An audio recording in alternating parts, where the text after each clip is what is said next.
लेकिन बात इतनी नहीं है। सुप्रीम कोर्ट ने माना कि देवास मल्टीमीडिया नाम की एक कंपनी फर्जी थी, फ्रॉड करने के लिए बनाई गई थी और उसका इरादा कुछ अफसरों के साथ मिलकर देश को लूटना था। अब देवास वही कंपनी है जिसने भारत के खिलाफ इंटरनेशनल लेवल पर कई मुल्कों में कई केस फाइल किए हैं। देवास को अक्टूबर 2020 में भारत सरकार के खिलाफ 835 करोड़ रुपए का आर्बिट्रेशन का अवार्ड मिला था। इसका नतीजा यह हुआ कि फ्रांस और कनाडा में कोर्ट ने यह आदेश दे दिया कि देवास मल्टीमीडिया की 835 करोड़ की ड्यूज को रिकवर करने के लिए इन देशों में भारत सरकार की प्रॉपर्टीज को जब्त किया जाए।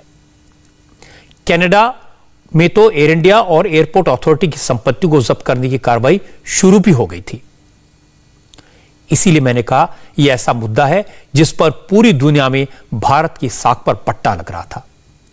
हालांकि अब सुप्रीम कोर्ट ने देवास मल्टीमीडिया को फर्जी कंपनी घोषित कर दिया है, इसे वाइंड अप करने का आदेश दे दिया है। इसके बाद अब इंटरनेशनल लेवल पर इस मामले में दोबारा फाइट करना होगा। आप सोच रहे होंगे आखिर ऐसा क्या हुआ जिसके कारण एक कंपनी दुनिया में भारत की संपत्तियों पर दावा करने का हकदार हो गई। किसकी गलती से ऐसा हुआ और इस मामले में पिछली सरकारों ने कुछ क्यों नहीं किया? मोदी सरकार ने इस मामले में क्या किया? इन सवालों के जवाब आज मैं आपको दूंगा। आप भी सुनेंगे तो दंग रह जाएंगे कि कांग्रेस की सरकार के वक्त किस तरह से काम होता था, किस तरह से जानबूझकर ऐसे कॉन्ट्रैक्ट अवार्ड किए गए जो अब इंटरनेशनल लेवल पर भारत को शर्मसार कर रहे हैं। मामला बहुत इंटरेस्टिंग है। दो लाइन में कहूं तो कोई कंपनी मेरी दुकान से सामान खरीदकर वापस मुझे ही 10 गुना रेट में बेच दे और मैं खुद ही उसे ऐसा करने की परमिशन दूं तो आप क्या कहेंगे?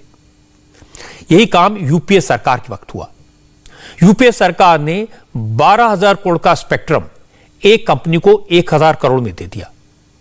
मामला खुलने के डर से डील रद्द की तो हर्जाने में वो कंपनी विदेशों में मौजूद भारत की संपत्तियों पर कब्जा करना चाहती है और इंटरनेशनल कोर्ट ने उसे इसकी परमिशन दे दी है। अब ये पूरा मामला डिटेल में समझाते हैं। यह विवाद आज का नहीं है, 15 साल पुराना है। 2004 में केंद्र में कांग्रेस की सरकार बनी। सरकार बनने के कुछ ही महीने बाद यह खेल शुरू हुआ था। इसरो में काम कर चुके एक अफसर डॉक्टर एम चंद्रशेखर ने देश को लूटने की नीयत से एक कंपनी बनाई। नाम रखा देवास मल्टीमीडिया। इस कंपनी में अमेरिका, फ्रांस, जर्मनी और कनाडा जैसे देशों के इन्वेस्टर्स रखे गए थे। योजना यह थी कि सरकार से सस्ते में एस बैंड स्पेक्ट्रम लिया जाए और फिर हजारों करोड़ का मुनाफे में इसे बेच दिया जाए। 2005 में कंपनी बनी। इस कंपनी के साथ इसरो की सहयोगी कंपनी अंतरिक्ष कॉरपोरेशन ने एक समझौता किया।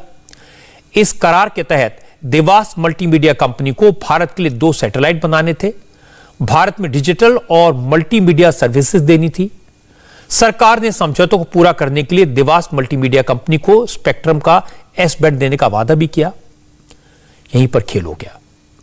इसी खेल के लिए कंपनी बनी थी।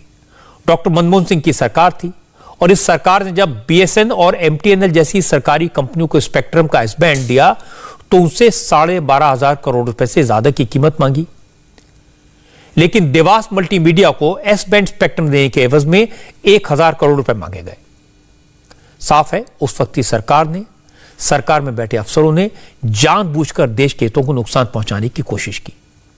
सरकारी खजाने को हजारों करोड़ रुपए का घाटा हुआ। अब सवाल है कि आखिर सरकार ने एक प्राइवेट कंपनी को एस बैंड स्पेक्ट्रम दे दिया, कंपनी के साथ करार भी हो गया, तो मामला आईसीसी आर्बिट्रेशन ट्राइब्यूनल तक कैसे पहुंच गया? अंतरराष्ट्रीय कोर्ट में कैसे पहुंचा? हुआ यह कि देवास मल्टीमीडिया से एग्रीमेंट तो हो गया, लेकिन देवास मल्टीमीडिया ने कोई काम नहीं किया। इस दौरान कांग्रेस की सरकार थी। 2.25 लाख करोड़ का 2G स्पेक्ट्रम घोटाला उजागर हो गया। क्योंकि इस घोटाले में मनमोहन सिंह की सरकार बुरी तरह से घिर गई थी, इसलिए सरकार ने घबराकर देवास मल्टीमीडिया के करार को भी रद्द कर दिया। लेकिन इसमें कई लूपहोल छूट गए। सरकार ने इस करार को देश की सुरक्षा के साथ नहीं जोड़ा, उसमें नेशनल सिक्योरिटी का क्लॉज नहीं डाला। देवास मल्टीमीडिया में अमेरिका, फ्रांस, जर्मनी और कनाडा जैसे देशों के इन्वेस्टर्स का पैसा लगा था। उन्होंने रिकवरी के लिए इंटरनेशनल चैंबर ऑफ कॉमर्स यानी आईसीसी में मुकदमा कर दिया। जब ICC international court of arbitration में सुनवाई शुरू हुई तो मनमोहन सिंह की सरकार ने वकील ही अपॉइंट नहीं किया। आईसीसी कोर्ट ऑफ आर्बिट्रेशन ने खुद ही एक वकील अपॉइंट किया। इस वकील को भी सरकार की तरफ से कोई जानकारी मुहैया नहीं कराई गई। आखिरकार आईसीसी कोर्ट ऑफ आर्बिट्रेशन ने देवास मल्टीमीडिया को भारत सरकार की संपत्तियों को बेचकर अपना पैसा रिकवर करने का आदेश दे दिया।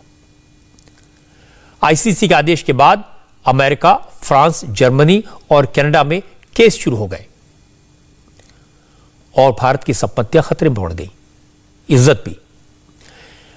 इस बीच मोदी सरकार एक्शन में आई। उसने एक तरफ तो इस मामले की जांच का आदेश दिया, दूसरी तरफ अंतर्राष्ट्रीय अदालतों में मुकदमों की पैरवी शुरू की और इसके साथ साथ मोदी सरकार के निर्देश पर इसरो की सहयोगी कंपनी अंतरिक्ष कॉरपोरेशन ने एनसीएलटी में देवास मल्टीमीडिया के खिलाफ अपील की। कहा कि कंपनी को बंद कर दिया जाए क्योंकि यह कंपनी फ्रॉड करने की बदनीति से बनाई गई थी।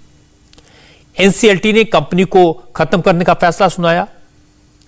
देवास मल्टीमीडिया ने इसे पैसे एनसीएलटी में चैलेंज किया और जब वहां से भी हार गए तो फिर इसके खिलाफ सुप्रीम कोर्ट में अपील की।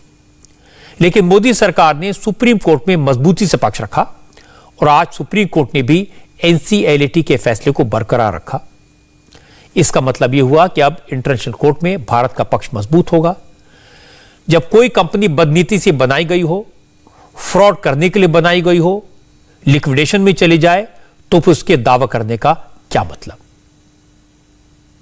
सुप्रीम कोर्ट का आज जो जजमेंट आया है, जिस तरह से सुप्रीम कोर्ट ने डिसमिस किया है पूरे केस को, जो देवास मल्टीमीडिया की अपील थी अगेंस्ट एनसीएलटी के खिलाफ, उसको पूरे तौर से खारिज कर दिया है सुप्रीम कोर्ट ने। जिस तरह से सुप्रीम कोर्ट ने खारिज किया उससे सिर्फ एक ही बात की पुष्टि होती है कि यूपीए की सरकार स्कैम और स्कैमस्टर्स की सरकार थी। जिस तरह से मनमोहन सिंह सोनिया गांधी जी के इशारे पे बार बार कोई ना कोई ऐसा काम करते थे जो कि जिसका मकसद रहता था कि देश को पीछे छोड़ना है, देश को पीछे ढकेलना है और परिवार को आगे आगे करना है। इसलिए बहुत सारे जगह पर कॉम्प्रोमाइज किया गया पैसा बनाने के लिए, देश को पीछे करने के लिए। यहां तक कि मल्टीमीडिया केस में आप देखिए, देवास मल्टीमीडिया केस में नेशनल सिक्योरिटी से भी कॉम्प्रोमाइज किया गया चंद पैसों के लिए। और यह सारा कुछ जो हुआ वो सोनिया गांधी जी और कांग्रेस के इशारे पे मनमोहन सिंह ने किया। यह खबर बड़ी है, बात अहम है क्योंकि देश की प्रतिष्ठा का सवाल है। एक कंपनी को विदेशों में भारत की संपत्ति को जब्त करने, उसे बेचकर हर्जाने की भरपाई करने का हक मिल जाए, इससे ज्यादा शर्म की बात और क्या हो सकती है। ये वैसे ही जैसे किसी कंपनी को दिल्ली में रेल भवन या शास्त्री भवन जैसी सरकारी बिल्डिंग को जब्त करने का हक मिल जाए। यह देश की छवि को मिट्टी में मिलाने जैसा नहीं तो और क्या है। सवाल यह है, जो कंपनी इसरो के पुराने अफसर ने बनाई उससे कांग्रेस की सरकार ने डील क्यों की। जिस एस बैंड स्पेक्ट्रम के लिए मनमोहन सिंह की सरकार ने बीएसएनएल से 12,000 करोड़ से ज्यादा वसूले, वो एस बैंड स्पेक्ट्रम देवास